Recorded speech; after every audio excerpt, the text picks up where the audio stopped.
Hello friend, welcome back to my YouTube channel. आज का जो हमारा टॉपिक है वो सांख्य दर्शन। तो आज हम सांख्य दर्शन के बारे में चलो स्टार्ट करते हैं इंट्रोडक्शन पार्ट से। प्रस्तावना। भारतीय दर्शन को दो वर्गों में वर्गीकृत किया गया है, जिसमें पहला भाग आस्तिक दर्शन और दूसरा भाग है नास्तिक दर्शन। आस्तिक दर्शन भारतीय दर्शन का यह वर्गीकरण वेदों के आधार पर किया गया है। इसके अंतर्गत निम्न दर्शन आते हैं: न्याय, नंबर 2 वैशेषिक, नंबर 3 सांख्य, 4 योग, 5 मीमांसा और 6 वेदांत। इस संबंध में प्राचीन भारत में मुक्ति की सुविधाओं के तौर पर दर्शन के 6 मुख्य मार्ग विकसित हुए हैं, जिन्हें षट दर्शन कहा जाता है। इन 6 दर्शन को दो के 3 वर्गों में विभाजित किया जाता है, क्योंकि उन्हें एक दूसरे का संबंधी एवं अनुपूरक माना जाता है। ये है सांख्य एवं योग, न्याय एवं वैशेषिक, मीमांसा एवं वेदांत दर्शन। भारतीय दर्शन के 6 प्रकारों में से सांख्य भी एक है। सांख्य दर्शन का अर्थ सांख्य दर्शन, जिसका शाब्दिक अर्थ है संख्या अथवा अंक। सांख्य मीन्स संख्या, संख्या के रूप में ज्ञान तथा संख्या की तरह निश्चित व सही ज्ञान है। सांख्य दर्शन के प्रणेता महर्षि कपिल मुनि हैं। सांख्य एक संस्कृत शब्द है। भगवत गीता में भगवान श्री कृष्ण ने कहा है, सिद्धांत नाम कपिल मुनो। भगवत गीता में इसे तत्वगणक, तत्व संख्या नामम भी कहा गया है। एक अर्थ में सम्यक ज्ञानम अर्थात सम्यक ज्ञान अथवा पूर्ण भी कहा जाता है। सांख्य दर्शन का उल्लेख प्रत्यक्ष तौर पर भगवत गीता में और अप्रत्यक्ष रूप में उपनिषदों में भी मिलता है। सांख्य दर्शन के मौलिक ग्रंथ जो आज उपलब्ध है, पहला 6 अध्यायों वाला सांख्य प्रवचन सूत्र और दूसरा 70 कारिकाओं वाला सांख्य कारिका है। इन दो के अतिरिक्त एक अत्यंत लघुकाय सूत्र ग्रंथ भी है, जो तत्व समास के नाम से प्रसिद्ध है।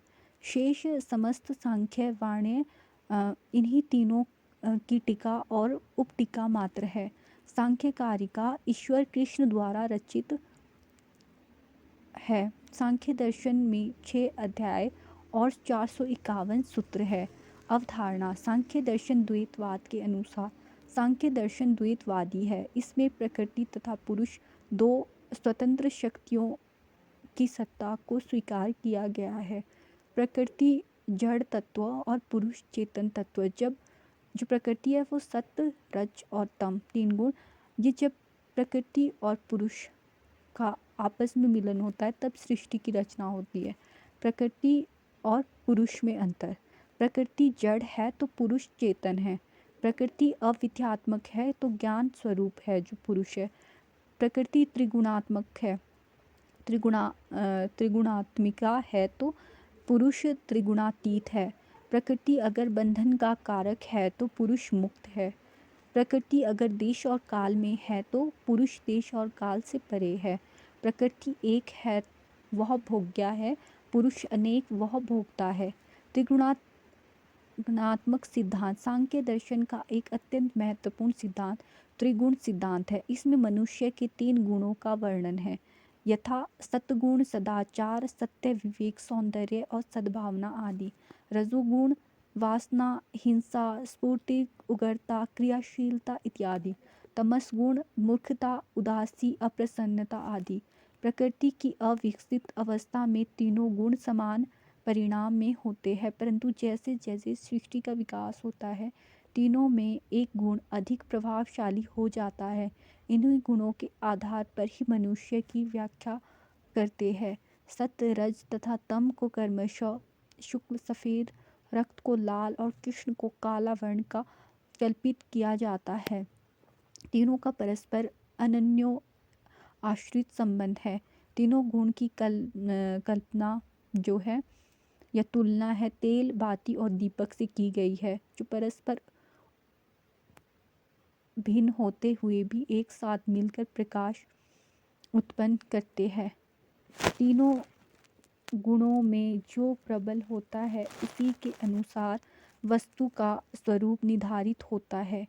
शेष उसमें गौण रूप में विद्यमान होते हैं। गुण निरंतर परिवर्तन परिवर्तनशील है। स्वरूप परिणाम। प्रलय की अवस्था में यह परिवर्तन दिखाई देता है, जबकि तीनों गुण स्वयं अपने आप में परिवर्तित हो जाते हैं।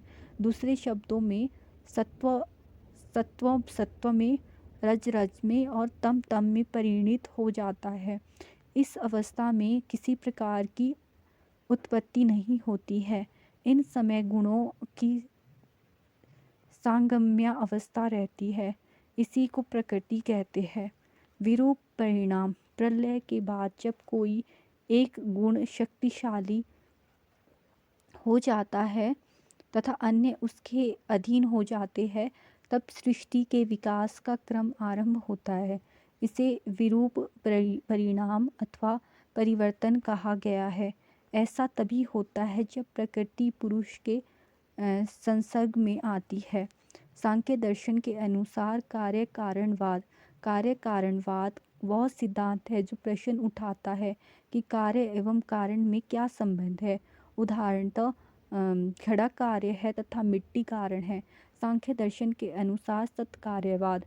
सांख्य दर्शन मानता है कि कार्य की उत्पत्ति से पूर्व कारण में छिपा रहता है। इस तरह कार्य उत्पत्ति के पूर्व सत्य है। कार्य दिखाई देता है, उदाहरण तिल और घड़ा। कारण पहले से विद्यमान है, दिखाई नहीं देता, तेल और मिट्टी। कारण कार्य की अव्यक्त अवस्था है, कार्य कारण की व्यक्त अवस्था है। सांख्य दर्शन के अनुसार त्रिविध दुख। सांख्य दर्शन में मोक्ष का अर्थ दुखों से मुक्ति है। दुख का कारण अज्ञान है। सांख्य दर्शन के अनुसार त्रिविध दुख है। आध्यात्मिक दुख, शारीरिक एवं मानसिक दुख कहे जाते हैं। शारीरिक दुख त्रिदोषजन्य होता है और मानसिक दुख काम क्रोध से होता है। अधिभौतिक दुख। इस संसार में मनुष्य को बाह्य वस्तुओं के कारण भी अनेक दुख उठाना पड़ता है, वह आधिभौतिक दुख कहलाते हैं। आधिदैविक दुख। दैविक शक्तियों के द्वारा प्राप्त हुआ दुख ही आधिदैविक दुख कहलाता है। जगत की उत्पत्ति या विकास। प्रकृति जब पुरुष के संसर्ग में आती है तो गुणों की साम्य अवस्था विकृत हो जाती है, जिससे सृष्टि की उत्पत्ति होती है। सांख्य इसके लिए प्रकृति तथा पुरुष के संसर्ग को अनिवार्य मानता है। इसमें से अकेला कोई भी तत्व सृष्टि की रचना में समर्थ नहीं होता है। सृष्टि का उद्देश्य पुरुष का हित साधन करना होता है। पुरुष को भोग तथा कैवल्य दोनों के लिए प्रकृति की आवश्यकता होती है। सांख्य दर्शन के कुल 25 तत्व है, जो इस प्रकार है। इसमें जैसे दिखाया है, सृष्टि का विकास जब प्रकृति और पुरुष आपस में मिलते हैं तब होता है। तो पुरुष ना तो कारण है ना कर्ता है, प्रकृति कारण है। फिर प्रकृति से महत्व का जन्म होता है। महत् से अहंकार और अहंकार से 3 गुण सात्विक, राजसिक और तामसिक गुणों की उत्पत्ति होती है। फिर सात्विक गुण, जिसे सजीव दृष्टि से कहते हैं, उसमें मन, 5 ज्ञान इंद्रियां जो कि आँख, नाक, कान, जिह्वा और त्वचा है, और 5 कर्म इंद्रियां वाक, धारणा, गति, उत्सर्जन और प्रजनन है। 5 तन मात्रा तामसिक से उत्पन्न होती है। ये निर्जीव सृष्टि है। इसमें 5 तन मात्रा है। शब्द, स्पर्श, रूप, रस, गंध। और शब्द से आकाश की उत्पत्ति, स्पर्श से वायु, रूप तेज, रस जल और गंध पृथ्वी। ये पृथ्वी का गुण है जो गंध है। जल का गुण है रस, तेज रूप का गंध है, स्पर्श वायु का गंध है और शब्द आकाश का। ये 5 स्थूल भूत है, पंच महाभूत भी जिन्हें कहा जाता है। इस प्रकार से जो सृष्टि का विकास होता है, जैसा कि चित्र में दिखाया गया है, जो ब्लू से दिखाया है वो कारण है, जो स्काई ब्लू से दिखाया गया है वो कारण और कर्ता दोनों है, और जो ब्राउन से शो किया है वो कर्ता है। ये बहुत इम्पॉर्टेंट है, ये नेट में भी क्वेश्चंस आते हैं तो आप इसको नोट कर लीजिए। फिर है सृष्टि द्वारा पुरुष के भोग की निमित्त वस्तुएं उत्पन्न होती है तथा जब पुरुष अपने स्वरूप को पहचान कर प्रकृति से अथवा विभेद स्थापित कर लेता है तब उसे मुक्ति की प्राप्ति हो जाती है। जिस प्रकार अंधे और लंगड़े व्यक्ति आपस में मिलकर एक दूसरे की सहायता से जंगल पार कर लेते हैं, उसी प्रकार जड़ प्रकृति तथा चेतन पुरुष परस्पर भिन्न होते हैं, फिर भी वह एक दूसरे के सहयोग से सृष्टि की रचना करते हैं। सांख्य दर्शन की तत्व मीमांसा। प्रकृति कारण है और विकृति कार्य है। विकृति 16 है। जो 5 ज्ञान इंद्रिया है, 5 कर्म इंद्रिया है, 5 महाभूत है, मन है। प्रकृति और विकृति जो दोनों है वो है बुद्धि, अहंकार, 5 तन्मात्रा। प्रकृति ना विकृति, पुरुष ना प्रकृति है ना विकृति है। सांख्य दर्शन के अनुसार कुल 25 तत्व है। सांख्य दर्शन की ज्ञान मीमांसा 2 प्रकार के ज्ञान की बात की गई है।